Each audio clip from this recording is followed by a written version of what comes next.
huge growth in the linen industry, which was thanks to the shortage of cotton across Europe caused by the American Civil War.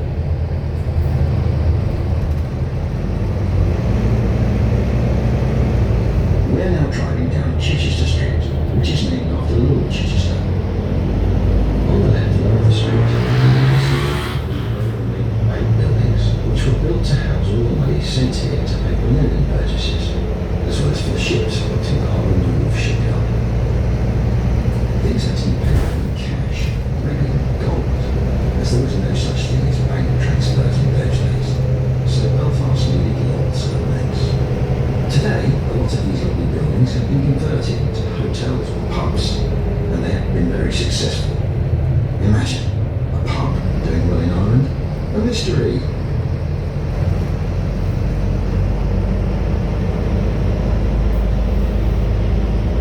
We are turning left into Victoria Street, and on the right, the red brick building is Belfast's old town hall, recently used as a courthouse and now lying vacant.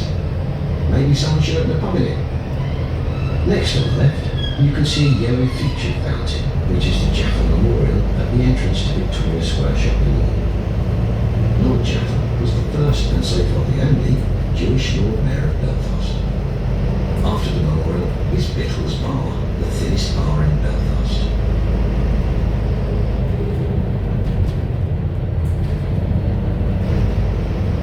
In front of us, we can see the Albert Memorial Clock Tower, known as Belfast's answer to the Leaning Tower of Pisa. The clock tilts to the right and also towards us. The reason for the tilt is because where the clock stands was once where the river Farsic ran. The river was diverted and the marshy land was reclaimed, but the clock tower was built on a foundation of wooden beams, which eventually rotted and the clock tilted. Local people will tell you a different story, and that is because this is the area of the old docks of Belfast where the Victorian Red Light District was. It is said the ladies of the light were leaning against the clock waiting for the sailors to arrive, and that this pushed the clock over.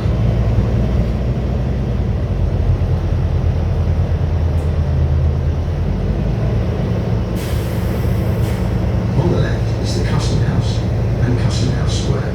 This was a good place to have the customs office, right beside the dock. Here you can also see the Big Fish sculpture, which is made up of hundreds of small tiles. Each tile was made by a different primary school from across Belfast.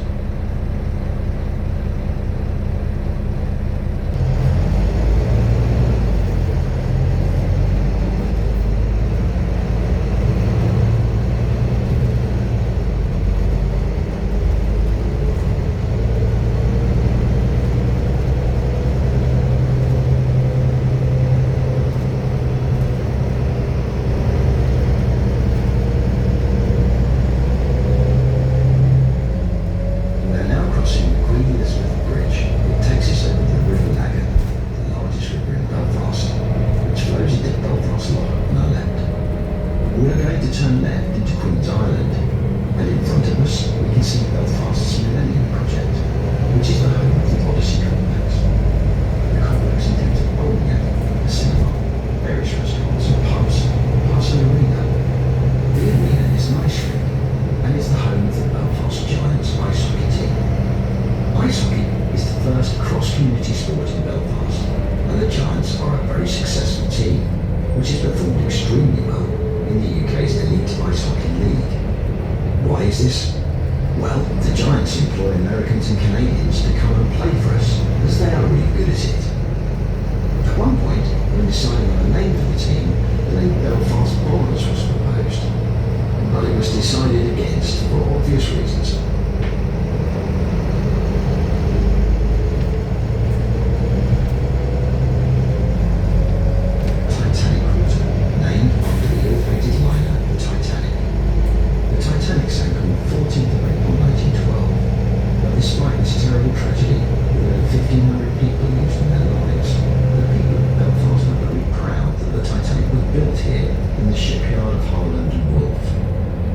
Saying here at Belfast that the Titanic was alright when they left Belfast. This whole area was the shipyard of Holland and Wolf until the early 2000s, when redevelopment of what is now called the Titanic Quarter started. On the left is the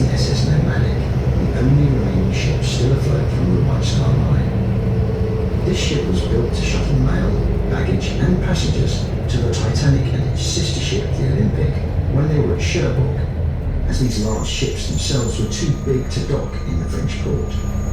Tours of the Nomadic are available.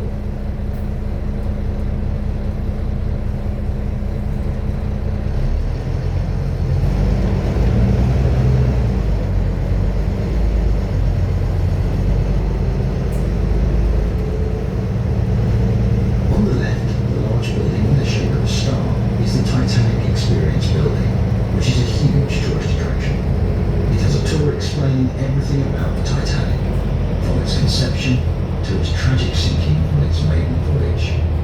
The red brick building on the left is the old drawing rooms of the shipyard, which is where the Titanic was designed. Today, this building has been transformed into a hotel named the Titanic Hotel. It is very popular with wedding parties, and, believe it or not, people have been known to have a few beverages at an Irish wedding, and maybe you enjoy themselves.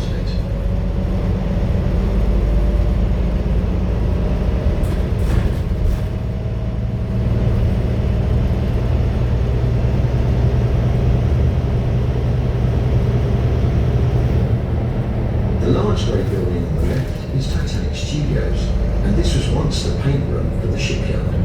It is now a movie studio, and amongst other productions, this is where a lot of the Game of Thrones interior sets were filmed by HBO. Belfast has become a great place to make movies and TV shows over the last 20 years or more, and is fast becoming the Hollywood of Europe.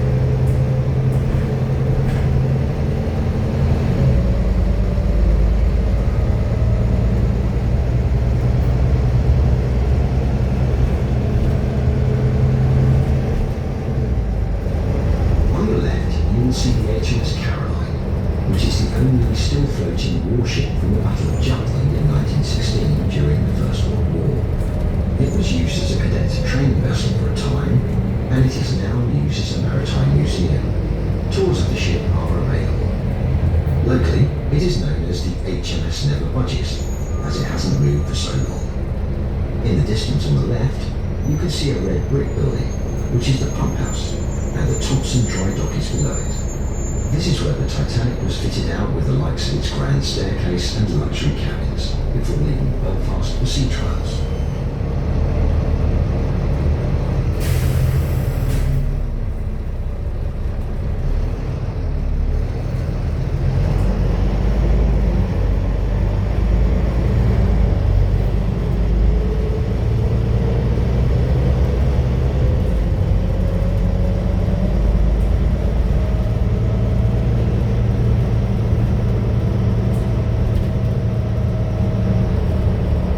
As we turn back towards the city centre, on the left you can see the huge yellow cranes of the shipyard. These were once the largest cranes in the world, and are called Samson and Goliath after biblical characters. They were not used to construct the Titanic, as they were only built here in 1969 and 1972. They were brought here by Aristotle Onassis, who famously married JFK's wife Jackie. Onassis built the first oil supertankers here in Belfast using these cranes. They have become Belfast's answer to the Eiffel Tower, and the Belfast City Council has now designated them structures of architectural or historic interest.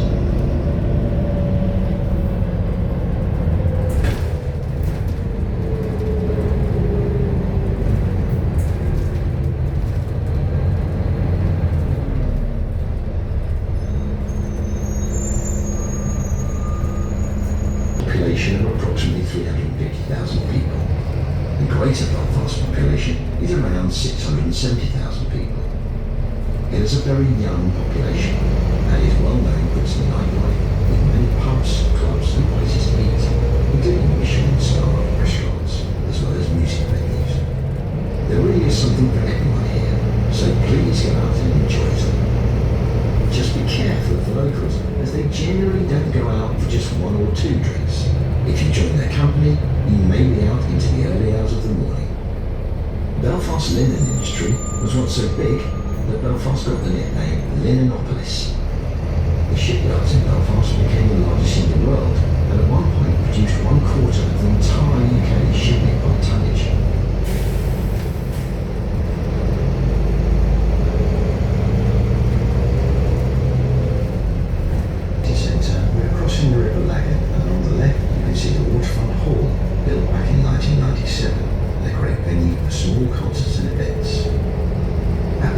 bridge on the left is a sculpture, the Beacon of Hope, which was erected to symbolise peace, but it has gained a couple of nicknames, one being Numa with Homer, and the other one being the Thing with the Ring.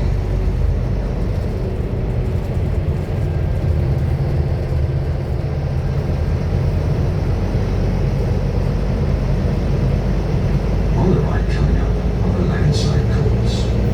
During the Troubles, the courts were often the target of bombings, so when this new courthouse was built in the late 1990s, it was of concern to a lot of people that it was mostly clad in glass, as this was thought to be an imitation at that time.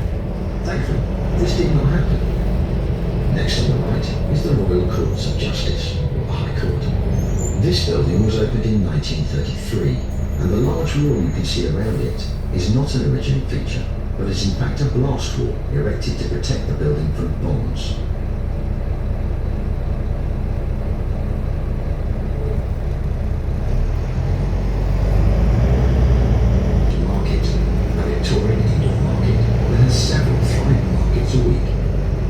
Most popular is the Sunday morning market, with all sorts of foods available, plus live music and market stalls. It underwent an extensive and expensive renovation in the late 1990s, and is also used for small civic gatherings and concerts.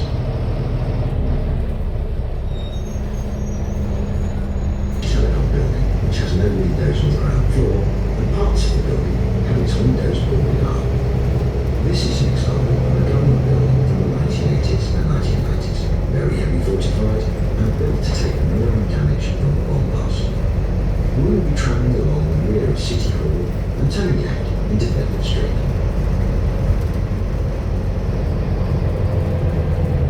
You will see the Ulster Hall, the Victorian Ex Hall, which has seen many performances from bands like